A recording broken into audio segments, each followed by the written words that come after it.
So, may the Lord be with you. This is Lab 2, and Lab 2 we're going to be studying electric fields. And as you can see from the title of the lab, we're going to look at electric fields and the voltages that are created because of the presence of an electric field. Now, we're all familiar with gravity and how that works. And we sit here, we live in a gravitational field, and when we let go of something and it falls, it follows the gravitational field line.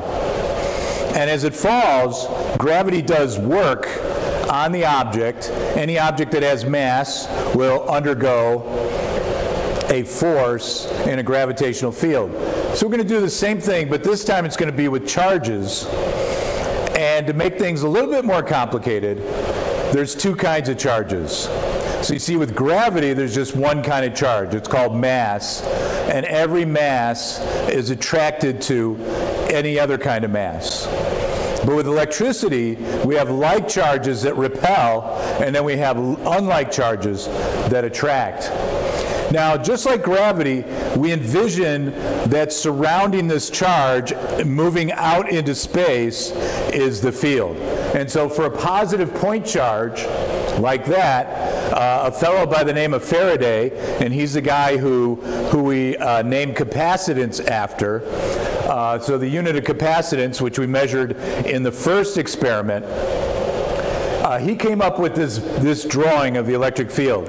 Now the electric field's a vector, and so you need to put arrows on there. And since there's two kinds of charges, we need to put arrows like going out for the positive charge and then going in for the negative charge.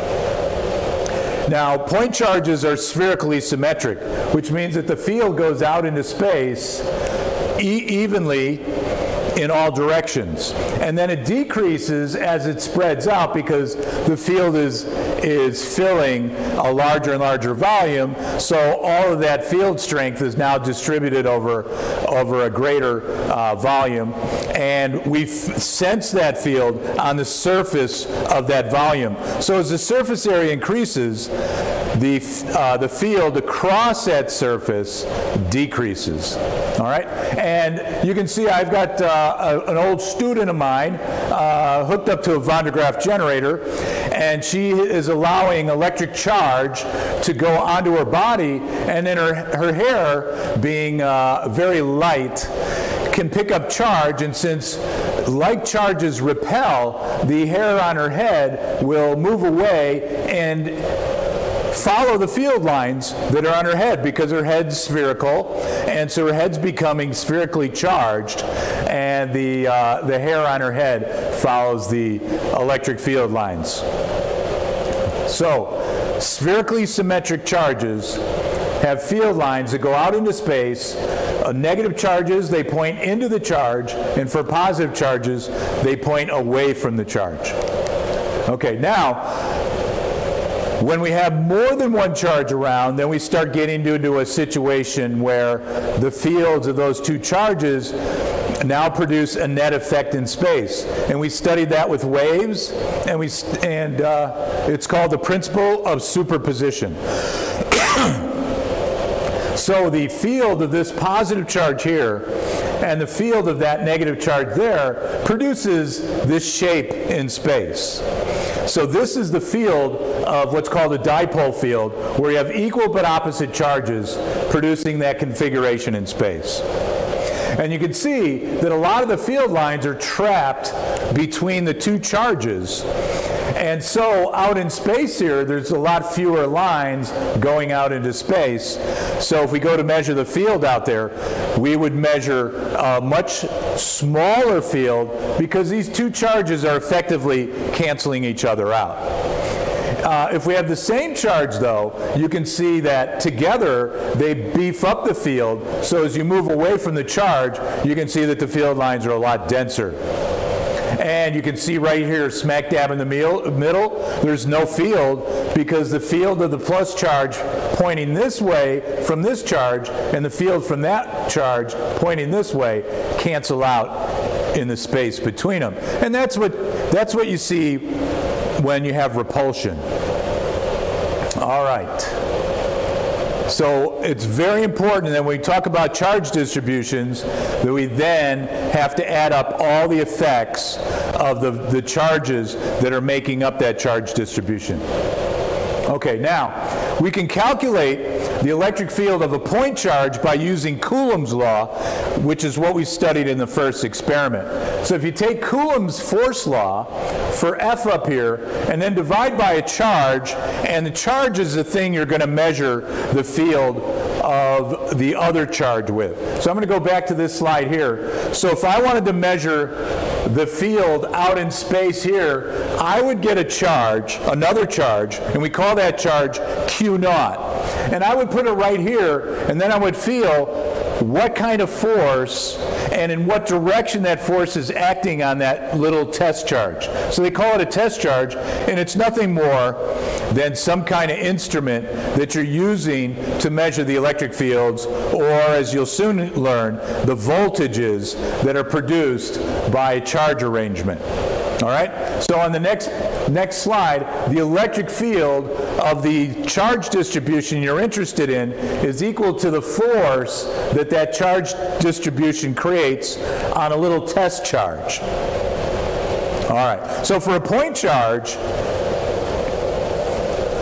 the Coulomb force law is K Q1 Q2 over R squared. And since it's a vector, and it's a central force law, that vector points either radially away from the charge or radially towards the charge, whether you're dealing with attraction or repulsion.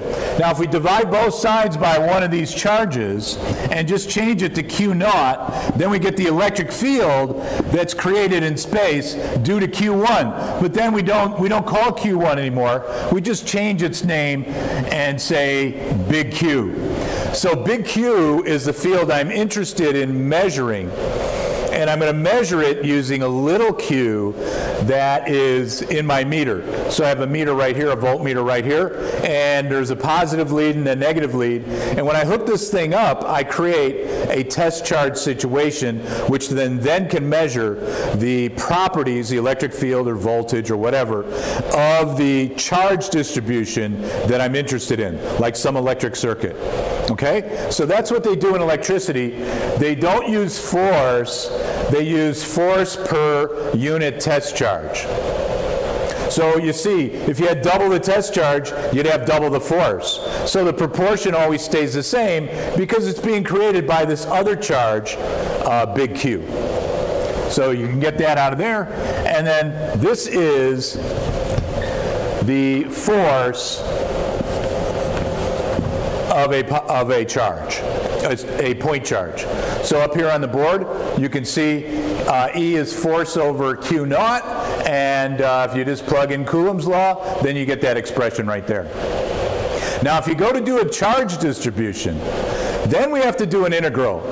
All right, so you see this expression right here, we would then turn to dE, and then we'd make Q a little dq, because we're going to add up a whole bunch of infinitesimal charges, and then we have to add them up across the whole distribution of the charge, and that requires integration. So if you integrate a whole bunch of dE's, you get a big E, and then over here you have to look at the geometry of the charge distribution and then come up with the result of doing the integration on that, which we don't do in the lab. We do this in lecture. So you'll see some cases in the preview PowerPoints that go over that.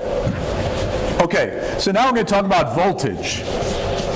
And if you recall from the first semester course, the potential energy of a particle, or I'd just say the change in potential energy, is equal to minus the work done by the field.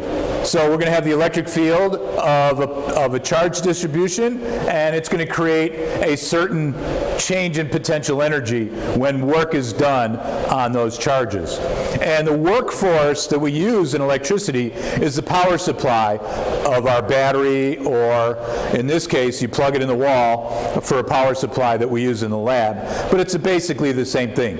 It provides the the potential energy to move charge through circuits and things like that, and in the process does work on that charge, and then we see the result as either like light coming off a light bulb or music coming out of the speakers of your stereo or anything like that. But in semester 2, we don't use potential energy as often as we use voltage. So just like electric field is force per unit charge, we're going to talk about potential energy per unit test charge. And so work over test charge is voltage. So over here, this is delta voltage, the change in voltage that's taking place. All right? And if we plug in for work over here, this formula becomes F over Q naught ds, like that. All right? And it is a scalar, so you have to do a dot product on the force with the displacement. So if you recall, work is a scalar product between force and displacement. But you can see right here, this is the electric field. So we're going to replace that with the electric field. We still need to do the integral if it's a charge distribution. And this is E dot ds. This is a very important formula that you're going to be seeing a lot, and that's a change in potential. We don't say potential energy, we say electric potential, or the change in the voltage. So when we apply a voltage to something, we're supplying so much work to move charge through a circuit. All right. So anyway, let's go on to the next slide. If we calculate the potential energy per test charge, which we call the voltage, of a point charge, then you can see the integral right over here. We have dr, that's our ds. Now, we only need to do work radially because the electric field of a point charge is a radial thing. So you don't do any work if you're going perpendicular, only along the radial line here. So if this is a positive charge, and I have a little positive test charge here, the work to bring it closer and closer and closer gets greater and greater and greater. If I go over to the negative charge here, and I have a positive test charge, the field will do all the work. So if I let go of it right here, it's just going to go woo! Right into the negative charge because they're attracted to each other.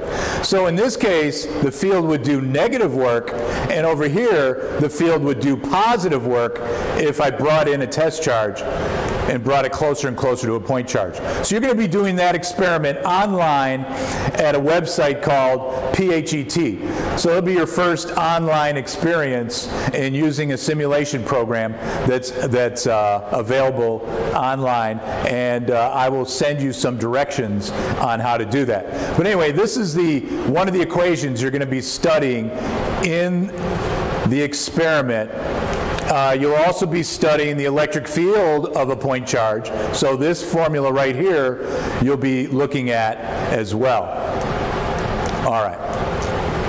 Now, taking you on to a little bit more complicated arrangement, if we took a whole bunch of charge and spread it out on a metal plate, positive, and then on the bottom we did the same thing with the negative charge, we can create a field that looks a lot like this.